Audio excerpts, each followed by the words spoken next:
Allez, bonjour à tous, donc bienvenue chez vous. Aujourd'hui, nous sommes en Auvergne. Et en Auvergne, nous avons découvert cette charmante commune, Saint-Rémy-sur-Durolle.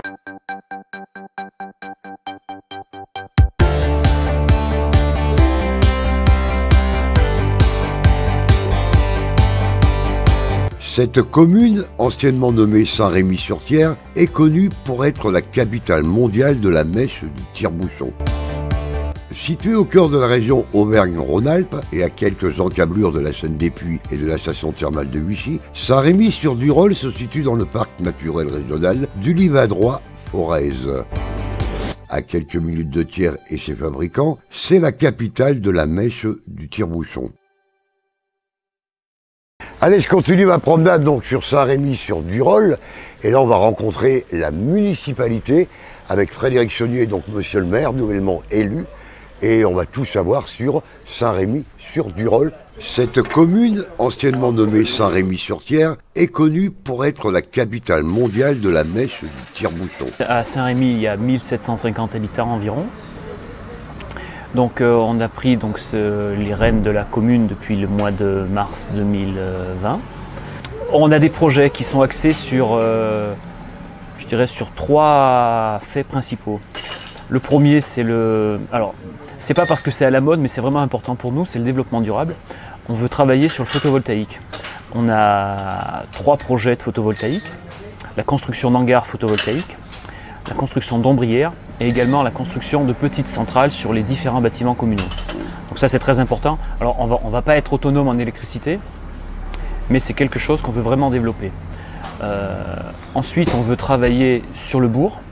Donc sur le bourg de Saint-Rémy vous avez cette place qui est magnifique, mais en dehors de cette place malheureusement il y a des rues qui sont un petit peu moins valorisées ou privilégiées, je ne sais pas quel est le bon terme, et on va travailler aussi là-dessus en se mettant en phase avec le plan de développement de l'habitat de la communauté de communes, de TDM, pour essayer de sensibiliser les gens au fait de refaire des travaux, de réaménager leur habitat de façon à ce qu'il y ait un petit peu plus que ce soit un peu plus joli.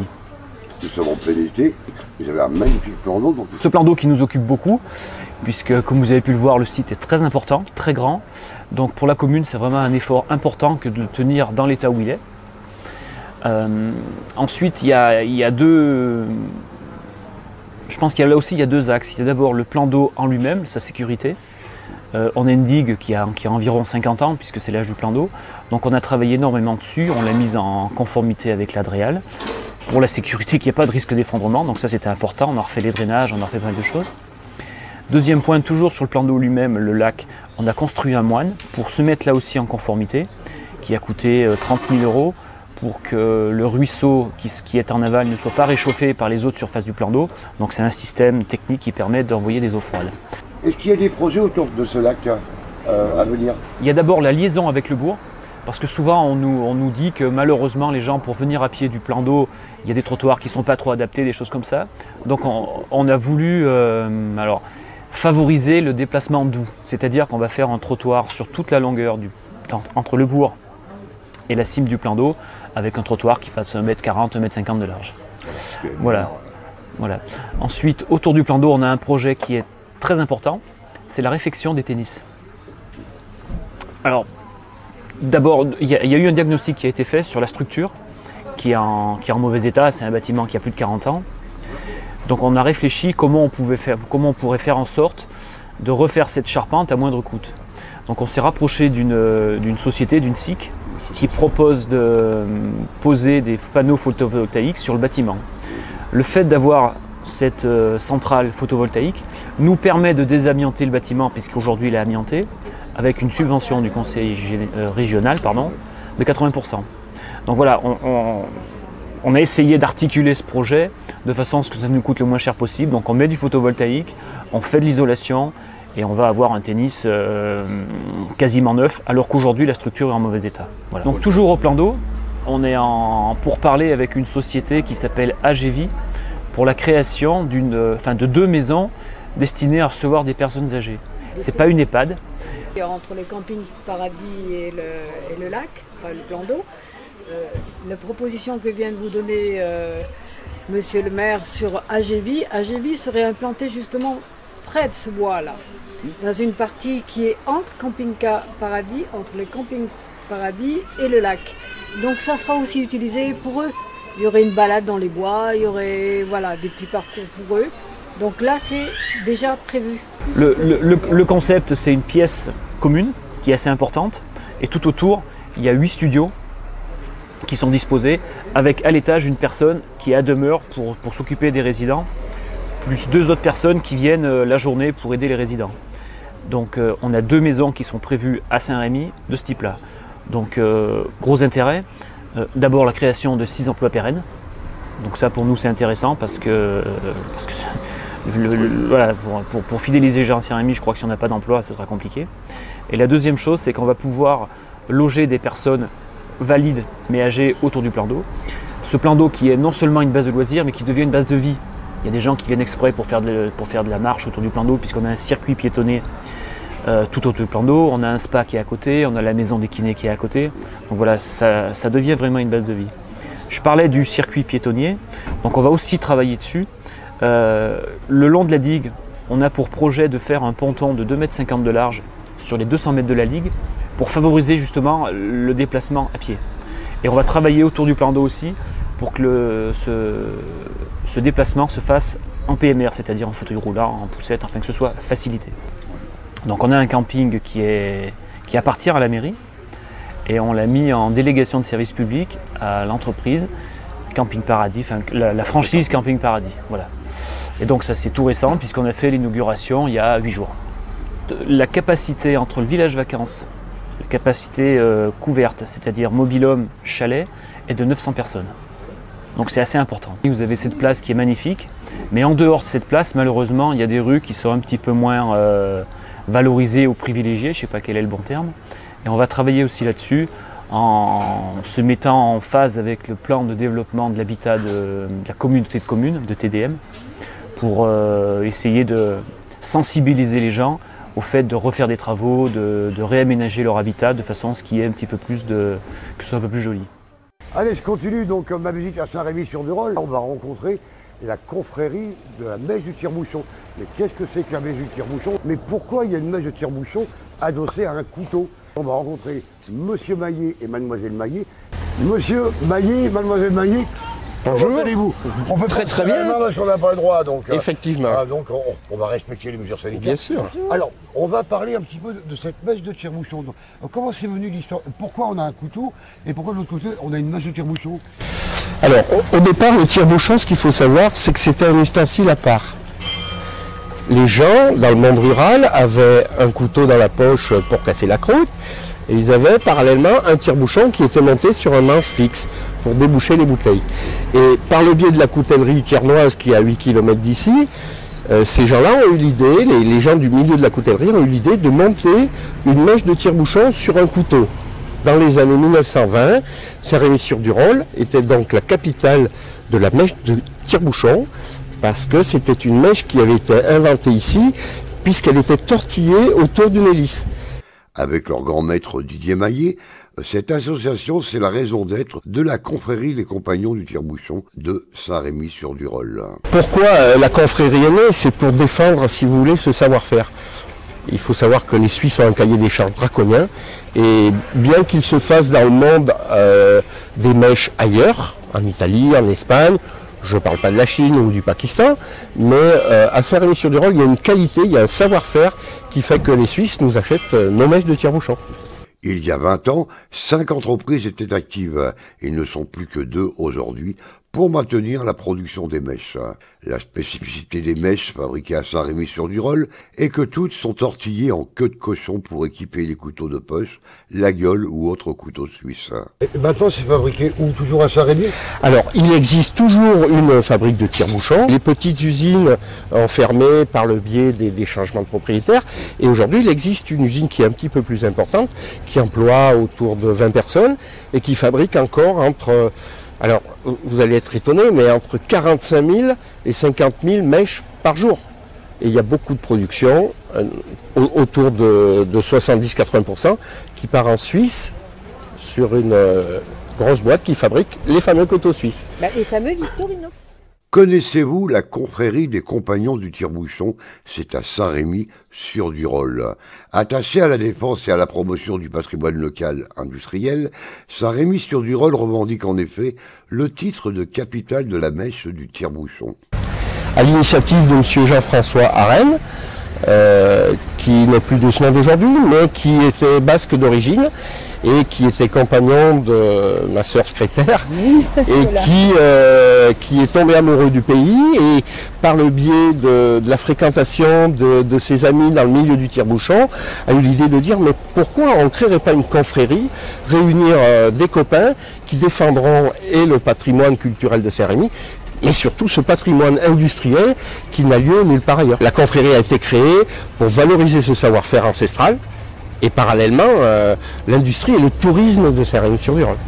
Avec leur grand maître Didier Maillet, cette association, c'est la raison d'être de la confrérie des compagnons du tire-bouchon de Saint-Rémy-sur-Durol. Allez, je continue ma promenade donc à Saint-Rémy-sur-Durol. Saint-Rémy-sur-Durol, c'est à côté de Thiers. Thiers, on va rencontrer donc monsieur Dominique Chambriard, qui est un coutelier de Thiers. Monsieur Chambriard, votre métier, c'est coutelier. Oui, bonjour. Expliquez-nous ce que c'est qu'un coutelier. À Thiers, depuis 600 ans, on fait des couteaux. 6 siècles de coutellerie, depuis le Moyen-Âge, on fait des couteaux. Grâce à l'eau qui était la force hydraulique à l'époque et qui entraînait les meules, les polissoirs. Et donc, de fil en aiguille, depuis 25 ans, on a créé la confrérie des couteliers pour protéger le savoir-faire sur place. Et on s'oblige à tout fabriquer sur place. Donc, pour en revenir à Saint-Rémy, les mèches de tire-bouchon, bien sûr, viennent d'ici. Dans notre couteau, on les fait forger par la maison Gorce qui est juste en dessous. Un coutelier, c'est celui qui fabrique les couteaux, mais ça représente énormément de métiers. Alors, quand on parle de couteau, il y a bien sûr la lame. Et la lame, c'est quoi? C'est les moutures, c'est le traitement thermique, c'est tous ces petits métiers de sous-traitants qui vont faire un bon couteau. Mais le coutelier fait aussi son manche, donc il faut qu'il le façonne, qu'il l'harmonise avec la mitre, qui est la jonction entre la lame et le manche. Voilà. Et le métier de coutelier, finalement, c'est passionnant parce que c'est jamais la même chose. On prend beaucoup de plaisir à faire nos couteaux à Thiers. On vient de parler de couteaux. En général, quand on boit une bonne bouteille de rouge, il nous faut un tire-bouchon. Et ces mèches de tire-bouchon sont fabriquées à Saint-Rémy-sur-Durol. Tout à fait, ouais.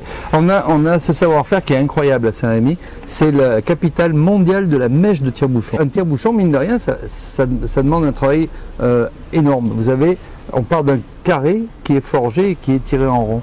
Et ensuite, on l'enroule sur un guide pour qu'il vienne toujours à sa place, impeccable. Mais il y a un traitement thermique, comme on disait pour les lames tout à l'heure. Il ne faut pas que la mèche elle casse, il ne faut pas qu'elle soit trop molle, il ne faut pas qu'elle soit trop dure non plus.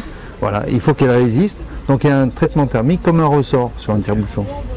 C'est une pièce qui est indispensable. Et en Auvergne, nous avons découvert cette charmante commune, Saint-Rémy-sur-Durol.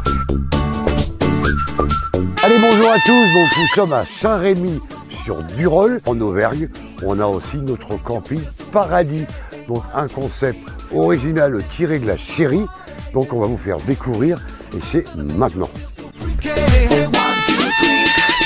Play with me, my baby. I got something for your mind. Let's get local, let's get crazy. Yes, I'd like to make you mine. Come and dance into my party. Move your body till the dawn. Come on, baby, shake it. Now it's time to have some fun.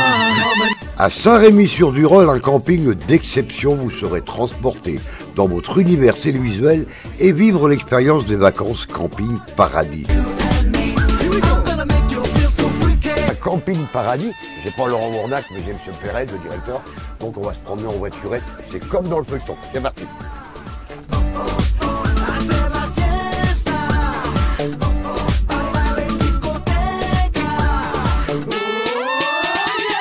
Ce camping familial se situe dans le parc naturel régional du Livradois-Forez. Et c'est à quelques minutes de Thiers et ses fabricants de couteaux artisanaux. Une expérience unique et originale dans un cadre reprenant l'univers de la scénographie et l'ambiance de la série télévisée, avec la garantie de profiter d'un service qualitatif.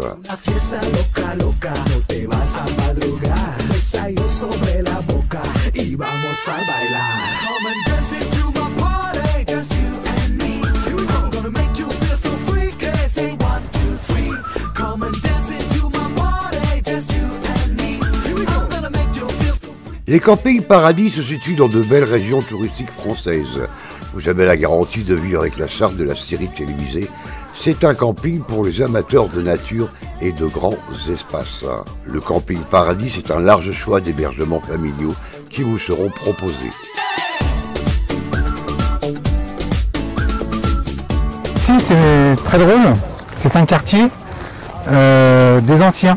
Certains viennent depuis 30 ans et d'autres viennent depuis plus de 20 ans. C'est le paradis. Oui. Qu'est-ce qui a changé par rapport au Centrel à maintenant? Est-ce que c'est mieux? Ah ben, tout a changé, c'est sûr. Déjà au niveau des animations, il n'y a pas photo. Hein. Non, c'est bien mieux. C'est beaucoup plus vivant, beaucoup plus... non, c'est parfait. Ah, c'est vous, Parisot, là? Non, il est en dessous. J'ai trouvé mon Parisot. Non, il est en dessous, il est en dessous. Ah, cette semaine, il est en dessous. Oui. 3 ans en dessous, alors c'est... Combien? Là-haut, Ah ouais, il y a faut le voir, oui. on a nos voisins là-bas. Il a peut-être la carte premium, oui. Oui, On va aller presque. voir. Les petits comme les grands pourront se rafraîchir et s'amuser au bord de l'étang où vous pourrez louer canoë et pédalo pour découvrir la nature environnante. Allez, je continue ma visite à Camping Paradis et aujourd'hui donc c'est animation Olympiade. Il y a les Olympiades avec la partie piscine par-ci, partie nage et partie jeu. On fait à votre sauce, on fait à la carte. Tout dans vos plaques, on a le volley, on a aussi le foot, on a le tir à l'arc. Et après, on va finir dans la piscine avec comme tout à l'heure. Alors, c'est parti pour le volley et après, on part sur le foot. C'est le même endroit où on le fait. C'est cool? D'accord. Et après, le tir à l'arc, on reviendra comme hier et après, on finira dans la piscine comme tout à l'heure. On ne peut pas être au Camping Paradis sans faire la fiesta Boum Boum. Et c'est tous les jours la fiesta Boum Boum au Camping Paradis. C'est un rituel journalier pour le plaisir des vacanciers. On est bon, mais avant de démarrer, la fiesta boum boum, histoire de lancer l'après-midi. Come and dance into my party, just you and me. I'm gonna make you feel so freaky. Say 1, 2, 3. Here we go. Come and dance into my party, just you and me. I'm gonna make you feel so freaky. Say 1, 2, 3. Come and play with me, my baby. I got something for your mind. Let's get loco, let's get crazy. Yes, I'd like to make you mine. Come and dance into my party. Move your body till the dawn. Come on, baby, shake it, shake it. Now it's time to have some fun. Come and dance into my Allez, je continue ma promenade à Camping Paradis et j'ai trouvé mon Parisot, ça y est, ou plutôt ma Parisote. On va la rencontrer Christiane, ça fait 33 ans qu'ils viennent dans ce camping. Et on va découvrir, remarque, on retrouve partout le top du top de ce camping aussi, c'est les animations. Ça va Christiane? Oui, très bien. Alors 33 ans dans ce camping, c'est top. C'est top, oui, comme tu dis. Monsieur Parisot avec son rosé. Ah, bah voilà, c'est l'heure. Hein. C'est typique. Il va pas trop râler à la Non, cloche, il hein? râle pas trop. Non. Il n'est pas souvent là. Alors 33 ans que vous êtes ici? 35 même. 35. On a fait le calcul. Parce que... 37, oui. Oui, mais enfin bon. Bon, qu'est-ce qui a changé d'après vous depuis l'année dernière? Les filles, tiens, c'est aux filles que je m'adresse. Voilà. Les filles, dites-moi, Elle voit mieux le champ. qu'est-ce qui a changé pour vous avec l'année dernière et maintenant le Camping Paradis? Les animations. Ah, j'entends partout ce mot-là. C'est la diversité, les animateurs aussi. Ah voilà, bah ça, Et barman. là c'est le cœur qui parle. Là c'est le cœur qui parle. Le bar du camping permet de prolonger vos soirées d'été en sirotant un cocktail en terrasse. Un snack vous propose aussi des produits très locaux. J'ai pris une planche pour nous deux, et après j'ai pris une salade, une Méditerranée. Voilà, bah donc ce sera 2 Méditerranées là. Méditerranée aussi.